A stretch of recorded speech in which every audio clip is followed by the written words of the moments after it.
ओम शांति। आज बाप दादा के 15 अप्रैल 2021 के ईश्वरीय महावाक्य हैं। मीठे बच्चे, बाप समान रहमदिल बन अनेकों को रास्ता बताओ। जो बच्चे दिन रात सर्विस में लगे रहते हैं वही बहादुर हैं। प्रश्न: ऊंची तकदीर का मुख्य आधार किस बात पर है? उत्तर: याद की यात्रा पर। जितना जो याद करता है उतनी ऊंची तकदीर बनाता है। शरीर निर्वाह अर्थ कर्म करते बाप और वर्षे को याद करते रहो तो तकदीर ऊंची बनती जाएगी। गीत: तकदीर जगाकर आई हूँ। ओम शांति।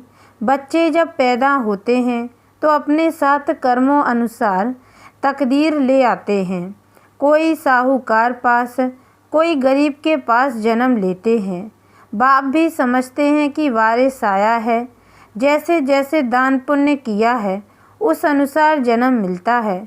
अब तो मीठे मीठे से की लदे बच्चों को कल्प बाद फिर से बाप ने आकर समझाया है। बच्चे भी जानते हैं कि हम अपनी तकदीर ले आए हैं। स्वर्ग की बादशाही की तकदीर ले आए हैं। जिन्होंने अच्छी तरह से जाना है और बाप को याद कर रहे हैं। याद के साथ तकदीर का कनेक्शन है। जन्म लिया है तो बाप की याद भी होनी चाहिए। जितना याद करेंगे उतनी तकदीर ऊंची रहेगी। कितनी सहज बात है। सेकंड में जीवन मुक्ति मिल जाती है। तुम आए हो सुखधाम की तकदीर प्राप्त करने। अभी हर एक पुरुषार्थ कर रहे हैं।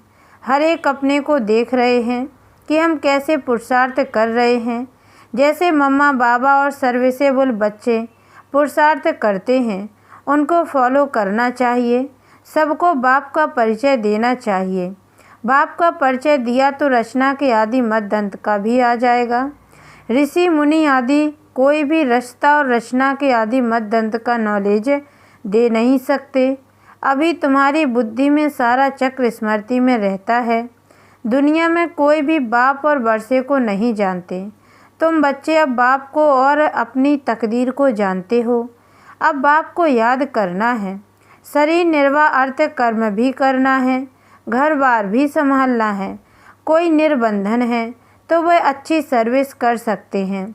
बाल बच्चे कोई नहीं तो उनको सर्विस करने का अच्छा चांस है। स्त्री को पति व बच्चों का बंधन होता है।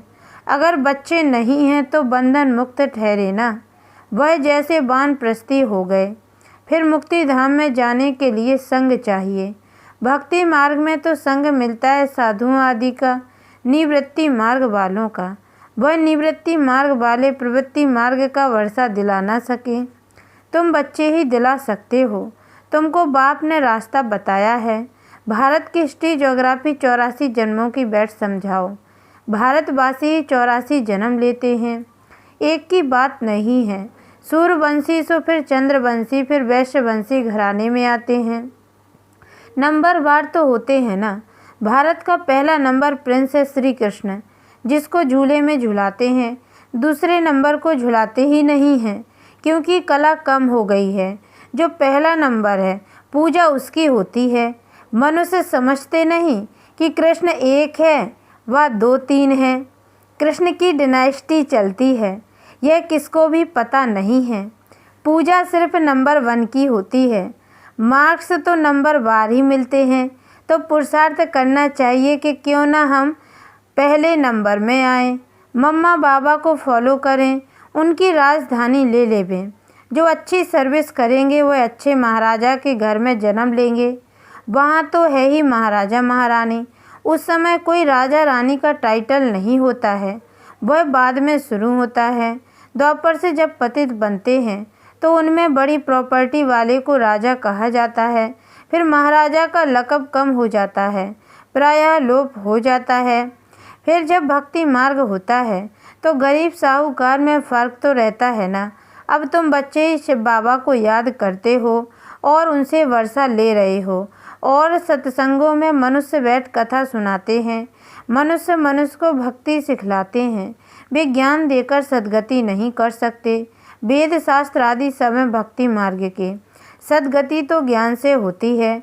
पुनर्जन्म को भी मानते हैं। बीच में तो कोई भी वापस जा ना सके, अंत में ही बाप आकर सबको ले जाते हैं। इतनी सब आत्माएं कहाँ जाकर ठहरेंगी? सब धर्म वालों के सेक्शन तो अलग अलग है ना, तो यह भी समझाना है। यह किसको पता नहीं है कि आत्माओं का भी झाड़ है। तुम बच्चों की बुद्धि में सारे झाड़ का ज्ञान रहता है। आत्माओं का झाड़ भी है, जीव आत्माओं का भी झाड़ है। बच्चे जानते हैं कि हम यह पुराना शरीर छोड़कर घर जा रहे हैं।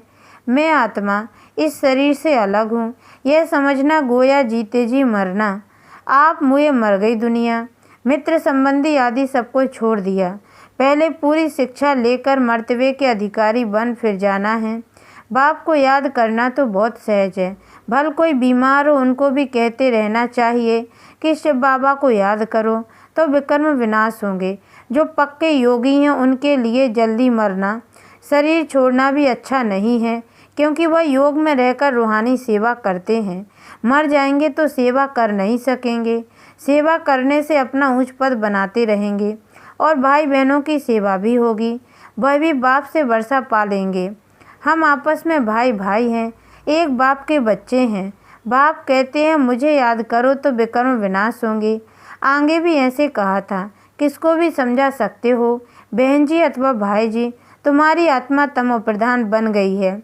जो सतो प्रधान थी अब फिर तमो प्रधान से सतो प्रधान बन सतो प्रधान दुनिया में चलना है। आत्मा को सतो प्रधान बनाना है याद की यात्रा से। याद का पूरा चार्ट रखना चाहिए, ज्ञान का चार्ट नहीं रख सकेंगे। बाप तो ज्ञान देते रहते हैं, जांच रखनी है कि हमारे ऊपर जो विकर्मों का बोझा है वह कैसे उतरे, इसलिए याद का चार्ट रखा जाता है। हमने कितना घंटा याद किया। मूल वतन को भी याद करते हैं, फिर नई दुनिया को भी याद करते हैं। उथल पुथल होनी है, उसकी भी तैयारी हो रही है। बॉम्ब शादी भी बनते जाएंगे। एक तरफ कहते हैं कि हम ऐसे ऐसे मौत के लिए सामान बना रहे हैं, दूसरी तरफ कहते मौत का सामान नहीं बनाओ। समुद्र के नीचे भी मारने का सामान रखा है, ऊपर आकर बॉम्ब से छोड़ फिर समुद्र में चले जाएंगे। ऐसी ऐसी चीज़ें बनाते रहते हैं। ये अपने ही विनाश के लिए कर रहे हैं। मौत सामने खड़ा है, इतने बड़े बड़े महल बना रहे हैं। तुम जानते हो यह सब मिट्टी में मिल जाएंगे, किनकी दबी रही धूल में। लड़ाई जरूर होगी, कोशिश कर पॉकेट सबके खाली करेंगे। चोर भी कितने घुस पड़ते हैं, लड़ाई पर कितना खर्चा करते हैं। यह सब मिट्टी में मिल जाना है। मकान आदि सब गिरेंगे। बॉम्ब शादी गिरने से सृष्टि के 3 भाग खलास हो जाते हैं, बाकी एक भाग बच जाता है। भारत एक हिस्से में है ना, बाकी तो सब बाद में आए हुए हैं। अभी भारत का ही भाग बचेगा। मौत तो सबका होना ही है, तो क्यों ना हम बाप से पूरा वर्षा ले लेवें। इसलिए बाप कहते हैं लौकिक संबंधियों से भी तोड़ निभाना है। बाकी बंधन नहीं है तो बाबा राय देंगे कि क्यों नहीं सर्विस पर लग जाते हो। स्वतंत्र हैं तो बहुतों का भला कर सकते हैं। अच्छा कहाँ बाहर ना जाएं तो अपने मित्र संबंधियों पर ही रहम करना चाहिए। आगे कहते थे ना कि बाबा रहम करो, अब तो तुमको रास्ता मिला है तो औरों पर भी रहम करना चाहिए, जैसे बाप रहम करता है। बाप कहते हैं मुझे याद करो तो विकर्म विनाश होंगे। सन्यासी लोग तो हठयोग आदि की कितनी मेहनत करते हैं, यहाँ तो यह कुछ नहीं है। सिर्फ याद करो तो पाप भस्म हो जाएंगे, इसमें कोई तकलीफ नहीं। सिर्फ याद की यात्रा की बात है। उठो बैठो, कर्म इंद्रियों से भल कर्म भी करो। सिर्फ बुद्धि का योग बाप से लगाओ।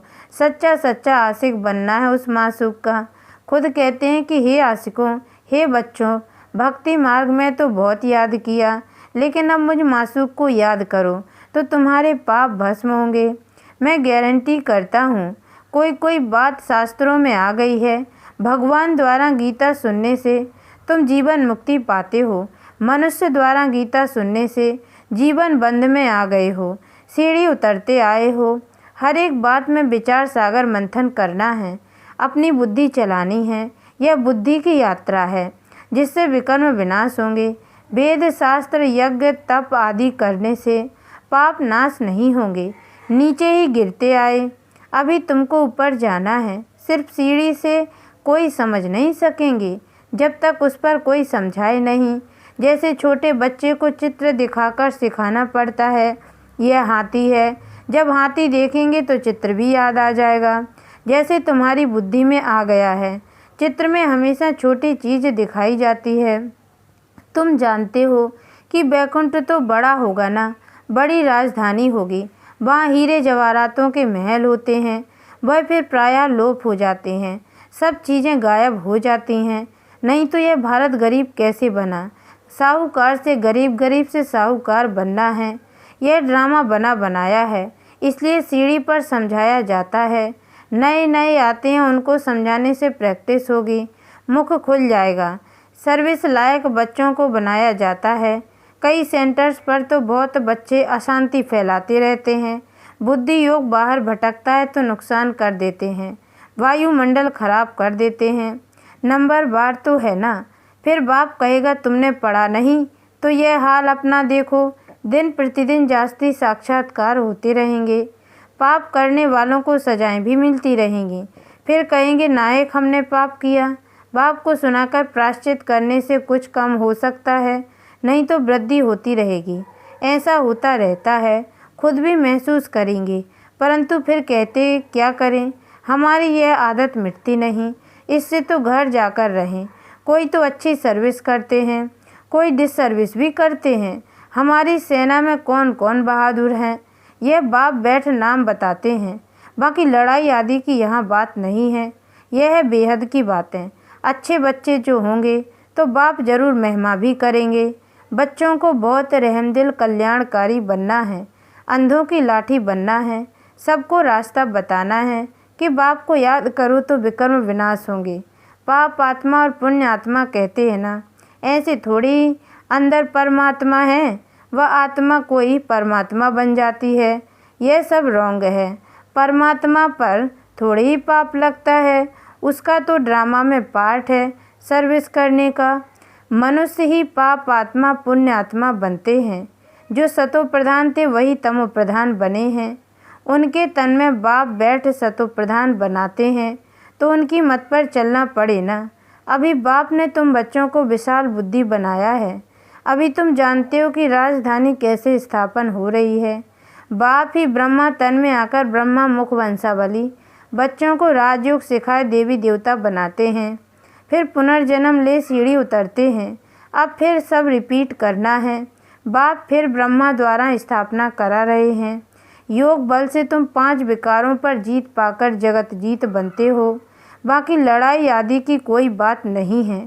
अच्छा, मीठे मीठे सिकी लदे बच्चों प्रति माता पिता बाप दादा का याद प्यार और गुड मॉर्निंग। रूहानी बाप की रूहानी बच्चों को नमस्ते, और हम रूहानी बच्चों की ओर से भी रूहानी माता पिता बाप दादा को याद प्यार और गुड मॉर्निंग बाबा नमस्ते। धारणा के लिए मुख्य सार, पहली पॉइंट है बंधन मुक्त बन बाप की सर्विस में लग जाना है, तब ही ऊंची तकदीर बनेगी। रहमदिल बन अनेकों को रास्ता बताना है, अंधों की लाठी बनना है। दूसरी पॉइंट, इस शरीर से ममत्व निकाल जीते जी मरना है, क्योंकि अब वापस घर जाना है। बीमारी में भी एक बाप की याद रहे तो विकर्म विनाश हो जाएंगे। वरदान, अन्य आत्माओं की सेवा के साथ साथ स्वयं की भी सेवा करने वाले सफलता मूर्त भव। सेवा में सफलता मूर्त बनना है तो दूसरों की सर्विस के साथ साथ अपनी भी सर्विस करो। जब कोई भी सर्विस पर जाते हो तो ऐसे समझो कि सर्विस के साथ साथ अपने भी पुराने संस्कारों का अंतिम संस्कार करते हैं।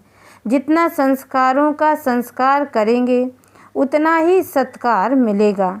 सभी आत्माएं आपके आगे मन से नमस्कार करेंगी, लेकिन बाहर से नमस्कार करने वाले नहीं बनाना, मानसिक नमस्कार करने वाले बनाना।